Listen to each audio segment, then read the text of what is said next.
Voyons comment résoudre des équations trigonométriques élémentaires, mais d'abord générique.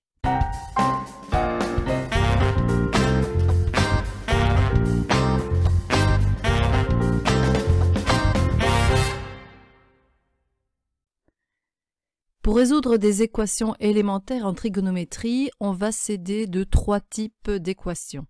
Donc déjà, une équation trigonométrique, c'est une équation où l'inconnu intervient dans l'expression d'un sinus, d'un cosinus, d'une tangente ou d'une cotangente.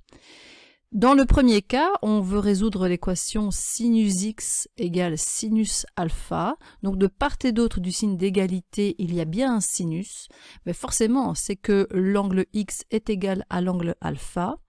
Le petit dessin au-dessus permet de comprendre également que le supplémentaire de alpha est aussi une solution possible. On va donc écrire que sinus x égale sinus alpha si et seulement si l'angle x est égal à alpha plus 2κ. Ce 2κ permet de signifier qu'à chaque fois que j'ajoute un tour de cercle à l'angle alpha, je retrouve un autre angle qui a le même sinus que alpha. À chaque fois que j'ajoute un tour de cercle ou que j'en retire un, je peux trouver un angle qui a le même sinus. Et donc, deuxième possibilité, ou bien x égale pi moins alpha plus 2κ, à nouveau le 2κ pour signifier que je peux ajouter ou retirer un nombre entier de tours de cercle et je trouve un autre angle, mais qui a toujours le même sinus que alpha. Si l'équation est de la forme cosinus x égale cosinus alpha, c'est que x est égal à alpha plus 2κ, les tours de cercle, ou bien que x est égal à l'opposé de alpha, puisque, souvenons-nous que deux angles opposés ont exactement le même cosinus. Et là aussi, je vais ajouter plus 2κ. Le troisième cas, c'est celui pour la tangente. On ne rencontrera pas l'équation de la cotangente.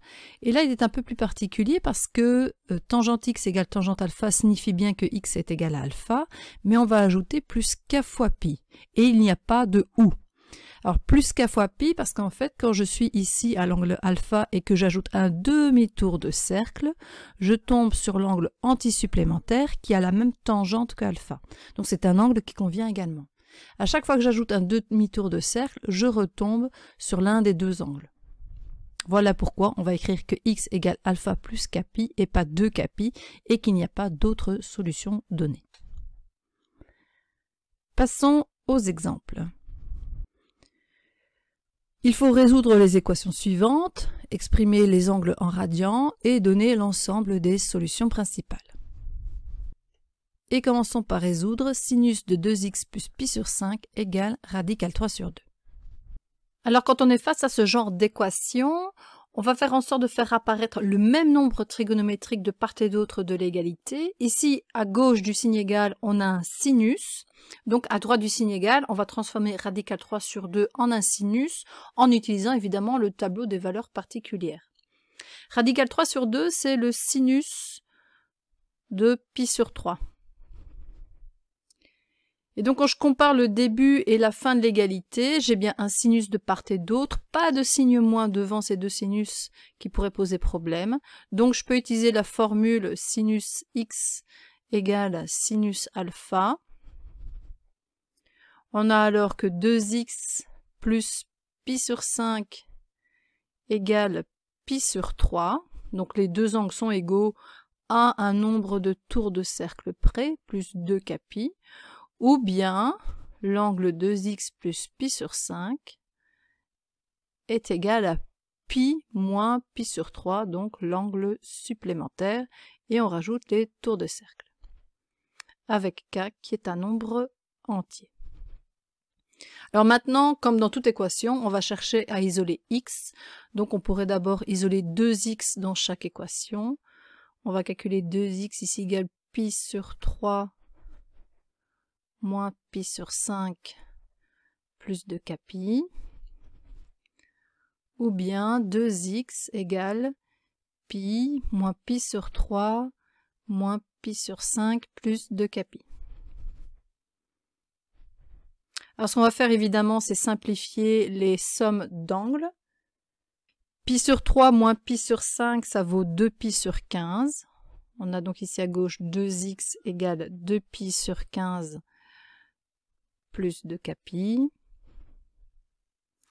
Ou bien 2x égale, eh bien la pi moins pi sur 3 moins pi sur 5, on met tout au même dénominateur et on trouve 7 pi sur 15 plus 2k pi. Il reste à isoler x en divisant tout par 2. Alors quand je dis tout, c'est à la fois le 2 pi sur 15 et le 2k pi. X est égal à pi sur 15 plus k fois pi.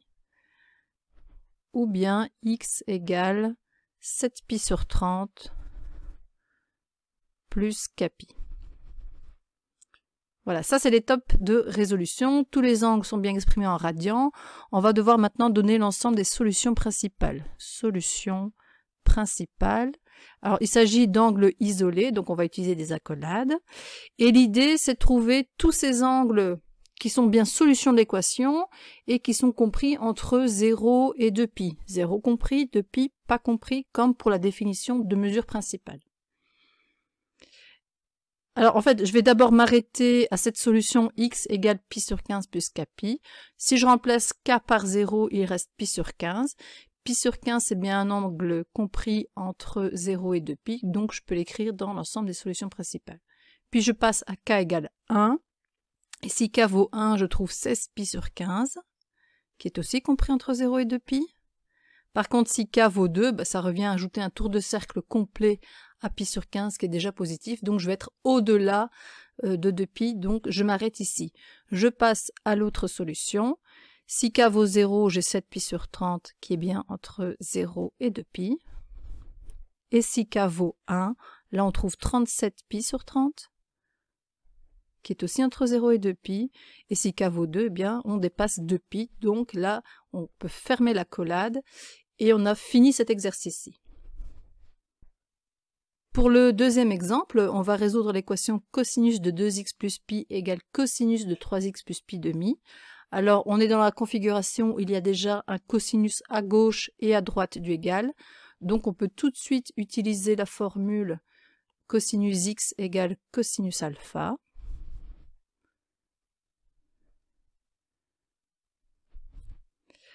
On a alors 2x plus pi égale 3x plus pi demi plus 2k pi,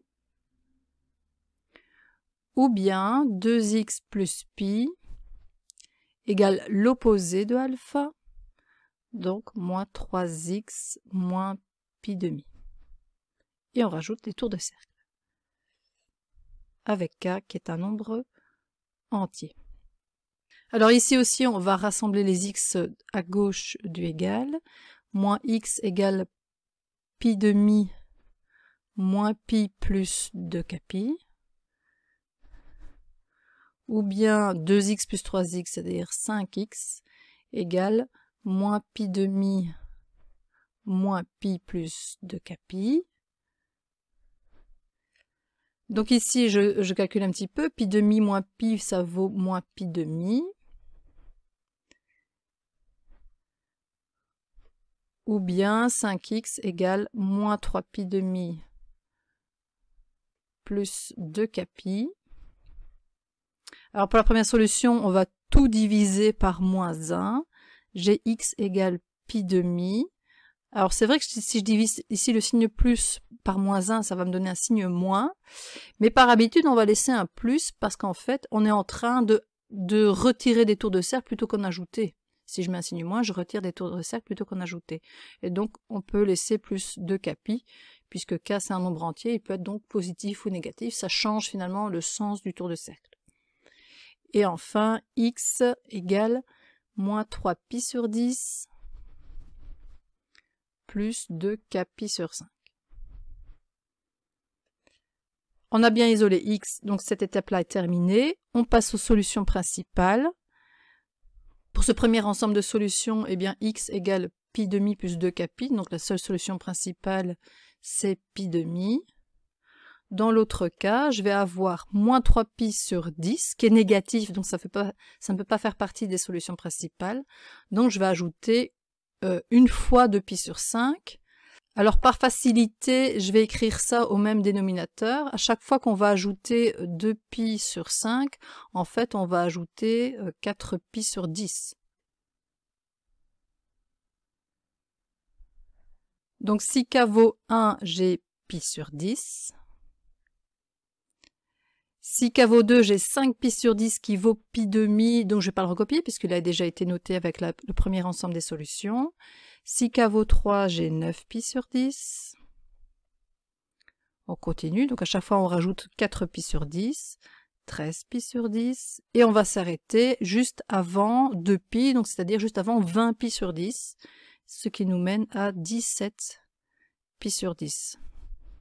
Alors, en général, l'ensemble des solutions principales, on y retrouve un nombre pair de solutions principales. Attention, c'est une règle qui a ses exceptions quand même. Une autre remarque, c'est qu'il faut être prudent quand on écrit le « ou ». On serait tenté de repartir de ce dernier développement et d'écrire ou bien x égale moins pi demi plus 2k pi, donc le moins alpha de la formule, mais vous voyez que ça ne fonctionne pas du tout. Donc dès le départ, on écrit le ou et puis on développe chaque membre séparément.